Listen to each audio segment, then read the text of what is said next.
Okay, let's talk about who's hot first of all.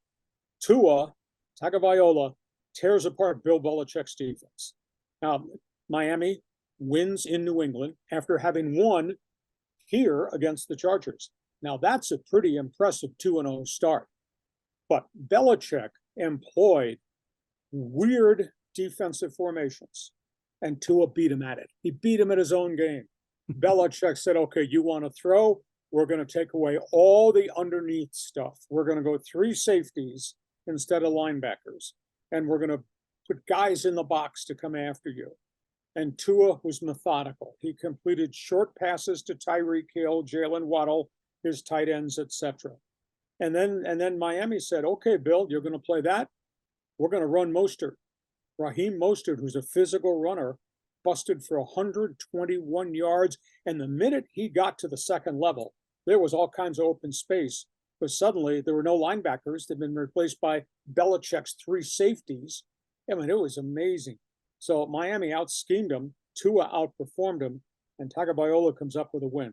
Baltimore Ravens, Lamar Jackson, 291 all-purpose yards against Cincinnati. Ravens added $178 rushing. Joe Burrow threw for over 200. Still does not look right. And now we know he tweaked his calf early in the game Sunday against Baltimore. So he's injured this calf now twice in about a 7-week span. And as you allude to, Cincinnati's off to an 0-2 start. Buffalo stomped the Raiders. Josh Allen looked like old-time Josh Allen.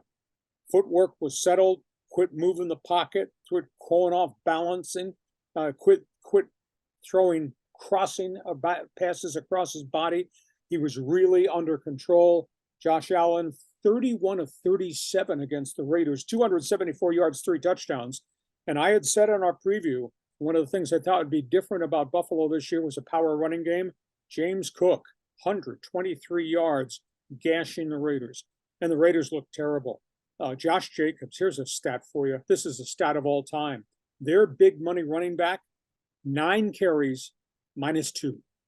Buffalo plays good defense. Stop laughing at the Silver League. That's sacrilegious. So, I mean, the Raiders can't defend anybody. Josh Allen just tore their secondary apart. No pass rush. Raiders got all kinds of problems with Chandler Jones and mental health. Now Devontae Adams got a concussion. He comes out of the game. I don't know, is the Raiders season over before it ever got started just because they don't have a full roster? Interesting matchup. Battle of number 1 draft pick quarterbacks. Colts, Houston Texans. Anthony Richardson, 2 touchdown runs early for Indy, 15 and 18 yards. Spread the ball, got hurt. Concussion, gone. C.J. Stroud, this is quite a mark. 384 yards passing, 2 touchdowns for the Houston Texans. Wow. Number 1 draft pick. Broncos, they blow an 18-point lead. 18, and they lose to the Washington Commanders. Now, Russell Wilson can't do it by himself. He threw for and ran for 358 yards, 2 scores, had touchdown passes of 50 and 60 yards to backup wide receivers. He ran for 58 more, but they lost 2 more players. They lose their defensive end, Frank Clark, with a hip. They lose Greg Dulcich, who is a top tight end. They've both gone on IR. Dulcich has got a chronic hamstring problem. So Denver's running out of players, and I don't care how great Sean Payton's resume is, and I don't care how great Russell Wilson, the new look Russell Wilson or Payton is, they can't do it by themselves. They've lost so many players because of injuries. So Denver is a mess. So those are some of the who's hot, who's not teams that I'm talking about. How about you? Yeah, I was very impressed with Miami and Tua. Not just the way he played the game, but the post-game interview. I mean, did you see him? He was on national TV, and the dude is a very mature young man, and I just was really impressed by him. Makes me wonder, who's the better QB, Tua or Herbert? I mean, you could probably say Tua's outperforming him, but I love the Patriots wearing those throwback unis from the Steve Grogan but Jim Plunkett days. That was great. That was fun.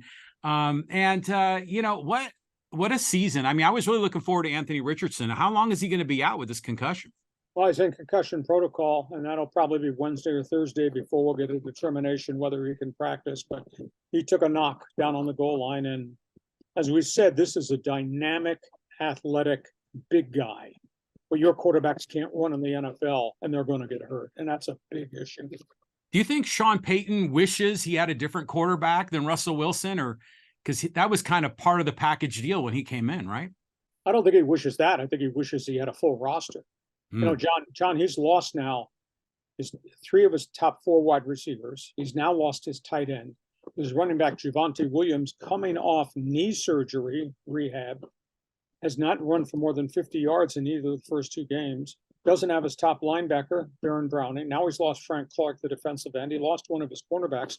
He just does not have a full starting 22. That's a big issue. Okay,